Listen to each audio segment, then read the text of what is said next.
Padavarad Saint Thomas പള്ളിയിലെ Mar Thomas ലീഹായുടെ ദുഃഖറാന തിരുനാളും ഇടവക സ്ഥാപന ഗോൾഡൻ ജൂബിലി സമാപനവും വെള്ളിയാഴ്ചയും ഞായറാഴ്ചയും നടക്കുമെന്ന് ഭാരവാഹികൾ ഒല്ലൂരിൽ വാർത്താസമ്മേളനത്തിൽ അറിയിച്ചു. ജൂലൈ 3 വെള്ളിയാഴ്ച രാവിലെ 6:30 ആഘോഷമായ ദിവ്യബലിക്ക് ഫാദർ സെബി ചിറ്റിലപ്പള്ളി കാർമ്മികത്വം വഹിക്കും.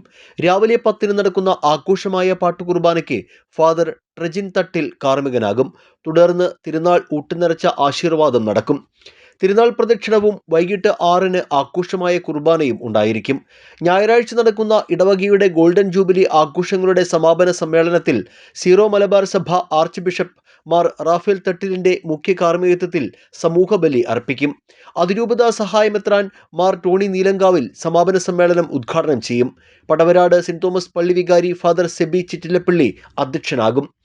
എംഎൽഎമാരായ രാജൻ ജെ പല്ലൻ, കെ രാജൻ, കോർപ്പറേഷൻ മേയർ നിജി ജസ്റ്റിൻ, പുത്തൂർ ഗ്രാമപഞ്ചായത്ത് പ്രസിഡന്റ് ബിന്ദു സേതുമാധവൻ തുടങ്ങിയവർ പങ്കെടുക്കും.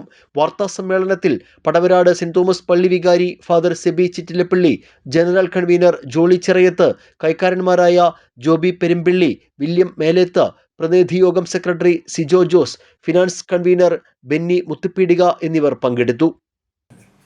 പടവരാട് സെന്റ് തോമസ് ദേവാലയത്തിലെ മാർ തോമസ് ലീഹായുടെ ദുഃഖറാന തിരുനാളും ഇടവക സ്ഥാപന ഗോൾഡൻ ജൂബിലി സമാപനവും വളരെ ആഘോഷമായിട്ട് 2026 ജൂലൈ 5 ഞായറാഴ്ച അത് ആഘോഷിക്കുകയാണ്. ഒരു വർഷമായിട്ട് ദേവാലയം ഈ ഗോൾഡൻ ജൂബിലി ആഘോഷത്തിലായിരുന്നു.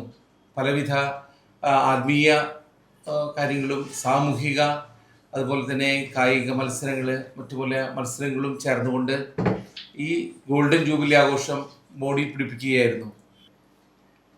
1976 ജൂലൈ 3 പടവരാട് ഇടവകയെ തിരിഞ്ഞു. അന്ന് മാർ ജോസഫ് കുണ്ടുകുളം പിതാവാണ് അതിൻ്റെ കുദാശകർമ്മങ്ങളൊക്കെ നിർവഹിച്ചത്. അന്ന് മുതൽ നമ്മളിപ്പോൾ ഒരു 50 വർഷം പിന്നിട്ടിരിക്കുകയാണ്.